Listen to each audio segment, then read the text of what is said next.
ملی اقتصادی وحدت۔ مسلمان دنیا بھر کی آبادی کا 5واں حصہ ہیں۔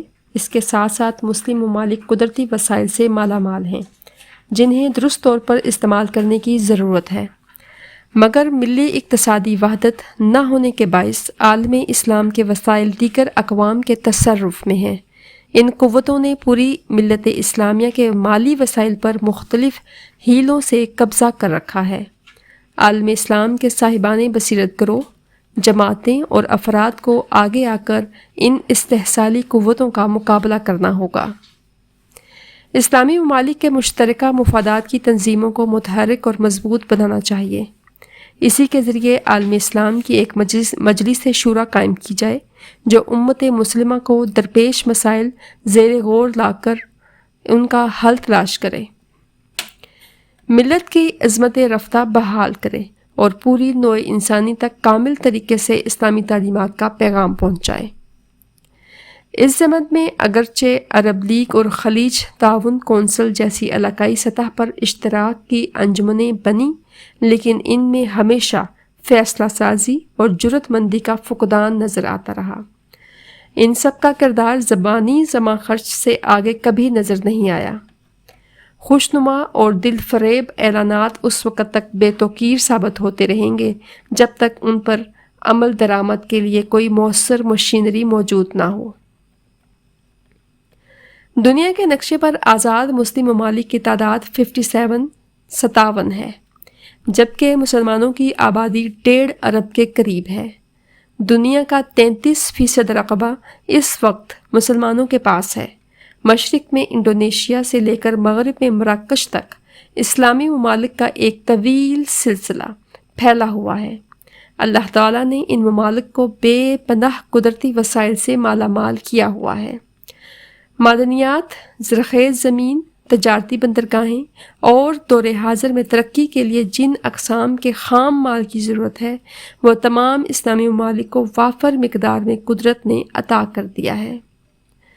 دور حاضر میں مسلم ممالک میں یہ احساس شدت سے پیدا ہو رہا ہے کہ عالم اسلام میں ایسی قیادت موجود ہو جو امت مسلمہ کو بیدار کر سکے۔ مسلمان اپنی افرادی قوت، قدرتی وسائل، ان کی جغرافیائی اہمیت کو مشترکہ طور پر مسلمانوں کی فلاح و بہبود کے لیے استعمال میں لا سکیں۔ ہمارے مخالفین اسلام اور مسلمانوں کے خلاف عالمی سطح پر نفرت اور حقارت کو فروغ دینے میں مصروف ہیں۔ اگر پوری امت مسلمہ اپنے اقتصادی وسائل اور افرادی قوت کو یکجا کر لے تو مسلمانوں کا غیروں پر انحصار ختم ہو سکتا ہے۔ اسلامی ممالک عام معدنیات سے ہٹ کر پیٹرول جیسی نعمت سے بھی مالا مال ہیں۔ صنعتی ترقی کا سارا انحصار اس دور میں پیٹرول پر ہے۔ اللہ تعالیٰ نے اسلامی ممالک کو تیل کے کنووں سے اس قدر نوازا ہے کہ کوئی بھی مغربی ملک ان کا مقابلہ نہیں کر سکتا۔ دنیا میں تیل پیدا کرنے والے 11 بڑے ممالک میں سے 9 اسلامی ممالک ہیں۔ ان میں سعودی عرب، متحدہ عرب امارات، ایران، عراق، کویت الجزائر، لیبیا، نائجیریا اور سوڈان شامل ہیں۔ مسلم ممالک کے پاس معدنی وسائل کو نکالنے کے لیے تکنیکی صلاحیت نہ ہونے کے برابر ہے۔ یہی وجہ ہے کہ مسلمانوں کے معدنی وسائل پر کنٹرول ترقی یافتہ ممالک کی ملٹی نیشنل کمپنیوں کا ہے۔ افغانستان ہمارا ہمسایہ مسلم ملک ہے۔ اس کے پہاڑوں میں سونے، تانبے، لوہے اور ٹن اسٹیل کے ذخائر بڑی مقدار میں موجود ہیں۔ سوڈان میں کیلشیم، تانبے اور پیٹرولیم کی مصنوعات کافی مقدار میں پائی جاتی ہیں۔ قدرتی ذخائر سے مالا مال ایک اور ملک الجزائر بھی ہے جو لوہے، تیل، گیس اور زنک جیسی دولت سے مالا مال ہے۔ پاکستان میں نیلم، یاقوت، زمرد، سنگ مرمر، چونا، نمک، تانبا، چاندی، سونا، کوئلہ اور قدرتی گیس وغیرہ کے بڑے ذخائر پائے جاتے ہیں۔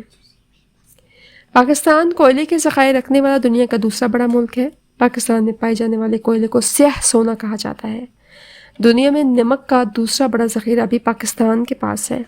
تانبے کے ذخائر کے اعتبار سے پاکستان 7واں بڑا ملک، سونے کے ذخائر کے لحاظ سے 5واں بڑا ملک اور قدرتی گیس کے ذخائر کے اعتبار سے دنیا کا 6واں بڑا ملک ہے۔ ہمارے ملک کی زرعی زمین بھی دنیا کے دیگر ممالک کی زرعی زمین کے مقابلے میں زیادہ زرخیز ہے۔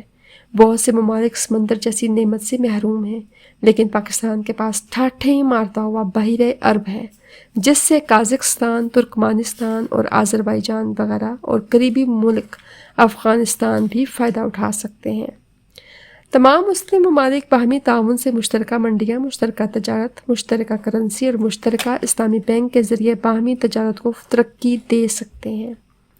اسلامی ممالک کی مشترکہ تجارت کے فروغ کے لیے سوشل میڈیا کی مختلف تجارتی ویب سائٹس، فیس بک اور ٹویٹر وغیرہ کا استعمال بھی کیا جا سکتا ہے۔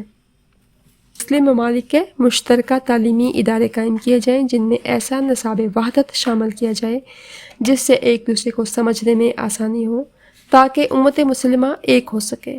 اسی طرح علامہ محمد اقبال رحمۃ اللہ علیہ کے خواب کی تعبیر ممکن ہوگی۔ منفیت ایک ہے اس قوم کی، نقصان بھی ایک ہی سب کا نبی، دین بھی، ایمان بھی ایک، حرم پاک بھی، اللہ بھی، قرآن بھی ایک، کچھ بڑی بات تھی ہوتے جو مسلمان بھی ایک۔